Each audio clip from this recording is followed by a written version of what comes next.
आप फरमाते हैं शेख अब्दुल वहाब, जब मैंने अपने वालिद गिरामी शेख अब्दुल कादिर जिलानी से कहा मुझे वसीयत की, तो शेख ने क्या वसीयत की? क्या ये कहा कि बेटा फिर आखिर वक्त खुदा बंदे से पैसे मैंने लेने हैं तो तू उससे जाके ले ले, या खुदा इतनी प्रॉपर्टी है उसको इकट्ठी कर ले।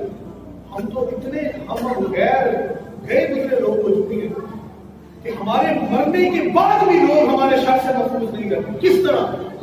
हमारे अक्सर मैंने ऐसा देखा है, मैंने तो देखा है इसलिए मैं आपसे बात कर रहा हूं। अक्सर हमारे लोग मरने लगते हैं, मरते मरते वसीयत क्या कर जाते हैं कि फुला बहन को मेरा मुंह नहीं देखने देते, फुला भाई को मेरी लाश के करीब नहीं आने देते। मैं अपने बच्चों से कहता हूं कि तुम फुला बंदे को जो मेरा जनाजा नहीं पढ़ने दे रहे।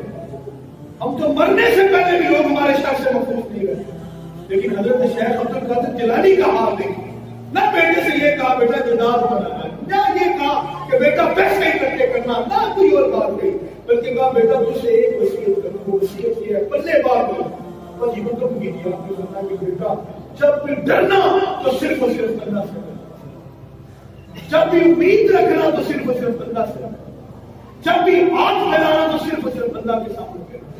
इसलिए तो आप दुआ करो, क्यों देखता है लोगों की तरफ? शेख अब्दुल कादिर जिलानी ने अपने वाद में फरमाया था, क्यों देखता है तू लोगों की तरफ? ये लोग तुझे माल देंगे, ये लोग तुझे इज्जत देंगे, ये लोग तुझे मर्तबे देंगे, ये दुनिया के सलातीन तुझे मकाम और मर्तबे की फैज करेंगे।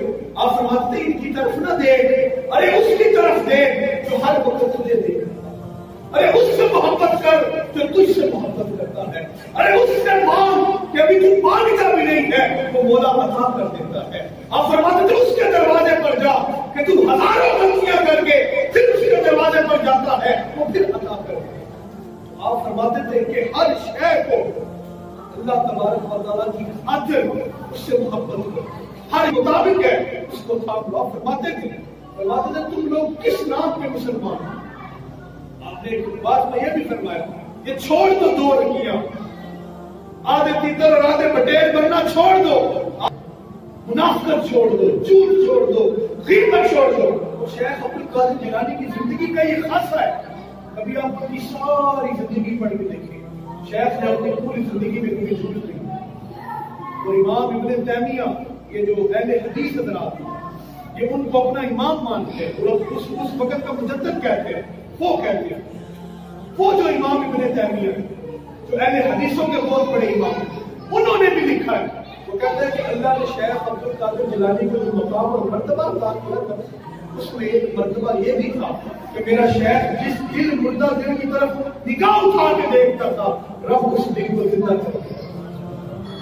इसीलिए हजरत शेख अब्दुल कादिर जिलानी की एक भी ऐसी मजलिस नहीं होती थी जिसके अंदर गैर मुस्लिम इस्लाम को नहीं करते। बड़े बड़े यहूदी, बड़े बड़े ईसाई, बड़े बड़े चोर, डाकू, राहजन सारे आते और शेख अब्दुल कादिर जिलानी के हाथ पर तौबा करते। इमाम इब्न तैमिया ने यह भी लिखा है, कहते हैं कि शेख अब्दुल कादिर जिलानी का जो दौर था वो दौर आम दौर नहीं था, बल्कि वो दौर इस्लाम का इतना सुनहरा दौर था कि जब शेख ने अपनी तालीमात को, अपने अफकार को लोगों तक पहुंचाना शुरू किया तो हर तरफ पूरे आलम में इस्लाम की लहर हो गई, हर तरफ लोग मोहम्मद अरबी के मानने वाले हो गए। तो दोस्तों याद रखो, ये जितना मर्तबा